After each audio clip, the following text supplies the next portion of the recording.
মুসলমান বন্ধুরি আমার, কোন দিকে কোন নজর দিবেন না। আমার আল্লাহ রাব্বুল আলামিন কোরআনুল কারীমের ভিতরে ডাকতে বললেন, নবীজি তাম পৃথিবীর মানুষগুলোকে আমার পক্ষ থেকে জানিয়ে দিবেন, আমি আল্লাহ রাব্বুল আলামিন বলে দিলাম, এই দুনিয়ার মানুষরা নিজে জাহান্নামের আগুন থেকে বাঁচো, অপরকে জাহান্নামের আগুন থেকে বাঁচাও। আরে বন্ধু, নিজে জাহান্নামের আগুন থেকে বাঁচতে হলে নামাজ পড়ার দরকার আছে না নাই? আরে বন্ধু, আমার আল্লাহ পাক রব্বুল আলামিন কোরআনুল কারীমের ভিতরে বললেন, নবীজি তাম পৃথিবীর মানুষগুলোকে আপনি দাওয়াত দিয়ে দেন যে মানুষগুলো, এই মানুষগুলো যেন নিজে জাহান্নামের আগুন থেকে বাঁচে এবং অপরকে জাহান্নাম থেকে বাঁচায়। আরে বাবাজি, আরে আমার ঘোড়াঘাট এলাকার বাপ্পাইরা রে, আরে আমার চট্টগ্রাম এলাকার বাপ্পাইরা রে,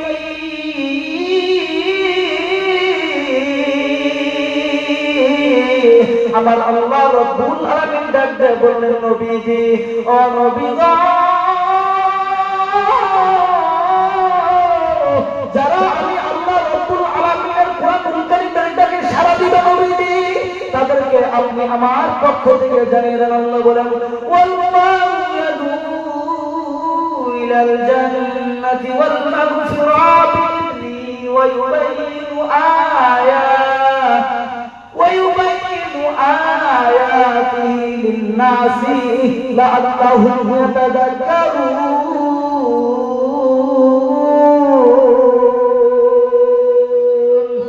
মুসলমান বন্ধুরি আমার, আমার আল্লাহ পাক রব্বুল আলামিন ডাকতে বললেন, নবীজি তাম পৃথিবীর মানুষগুলোকে আমার পক্ষ থেকে জানিয়ে দিবেন, আমি আল্লাহ পাক রব্বুল আলামিন বলে দিলাম, যারা আমি আল্লাহ কোরআনুল কারীমের ডাকে সাড়া দেবে, আমি আল্লাহ রব্বুল আলামিন তাদেরকে দুইটা পুরস্কার দেব। আরে বন্ধু রে, এই কথা শোনার পরে আমার পয়গম্বর ডাকতে বলেন, আল্লাহ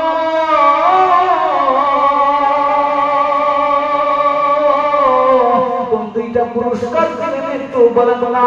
আল্লাহ রাব্বুল আলামিন ডাকতে বলেন,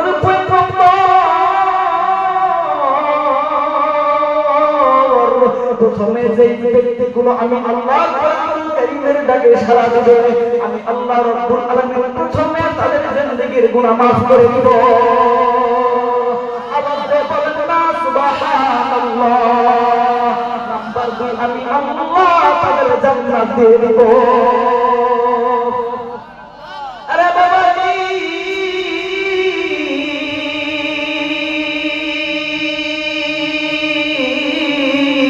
আল্লাহর জান্নাত পেতে হলে সাহাবায়ে কেরামদের জীবনী তালাশ করতে হবে, পয়গম্বরদের জীবনী তালাশ করতে হবে, পয়গম্বরদের জীবনকে ফলো করে ইবাদত করার দরকার আছে না নাই? রে ভাইয়া,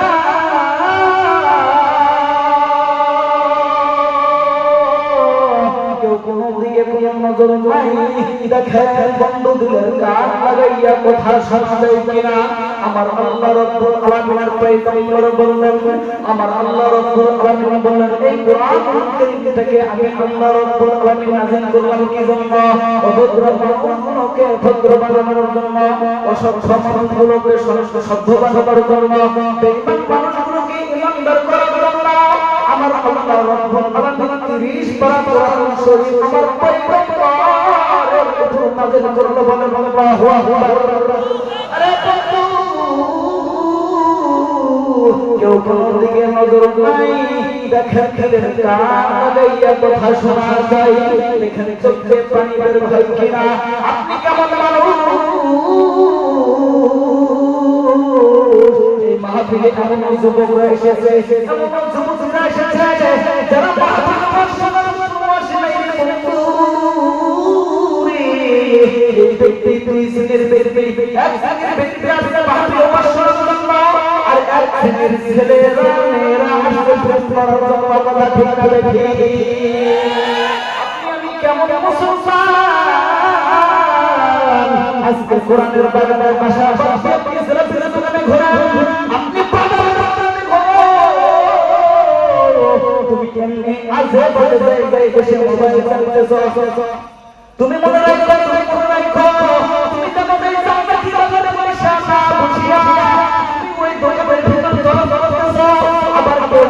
প্যান্ডেলে যায় আর ঝুঁকি মারতেছে কথা ঠিক না বেঠিক তুমি মনে রাখো তুমি যেমন এই জান্নাতি বাগানে বসবাস করে ঘুরতেছো আমার আল্লাহ হাসরের মাঠে তোমাদের জান্নাত দিবে না জাহান্নামের আশেপাশে তোমার ঘোরাফেরা করা লাগবে কেমন করে আপনার সাধারণ এই জায়গায় আপনারা এই মজলিসের ভিতরে বসতে পারতেছেন না আরে বলে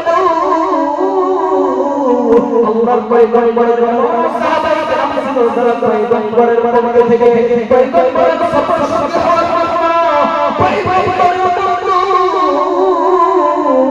পয়গম্বরের সুন্নাত পয়গামে কেমন করে এগিয়েছিল জানেন এত সাহাবায়ে কেরাম ছিল যারা বিবাহ করে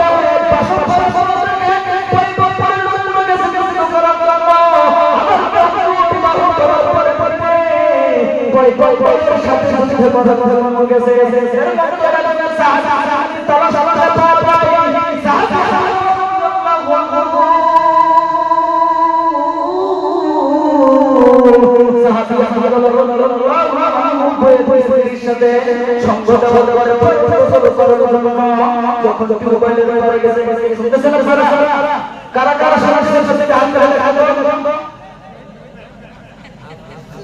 আপনারা শুনতেছেন কি আমি হাসছেন নাকি আমি হাত না সারা সারা আল্লাহু আকবার আবার বলেন আল্লাহু আকবার আমি আগে দেখি ঠিক কি না মুসলমান বন্ধুরা আমার সাহাবী রাদিয়াল্লাহু আনহু গেল আরে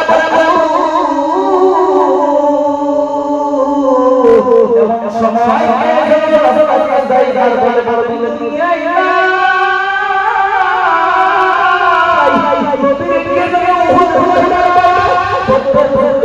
নবীকে যখন উহুদ আমার নবী আর করে নাই আমার নবী শরীর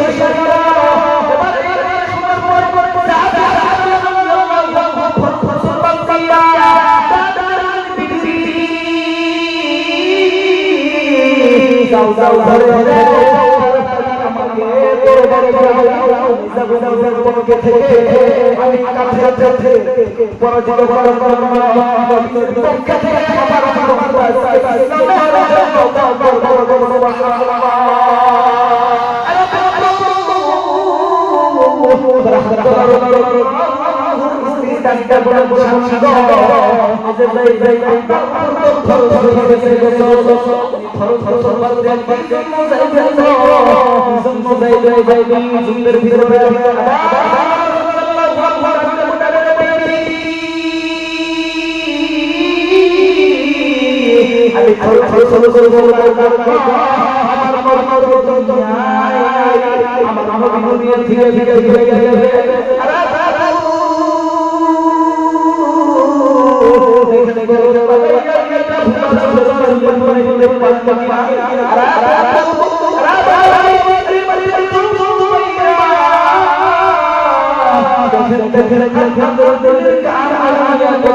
পক্ষে থেকে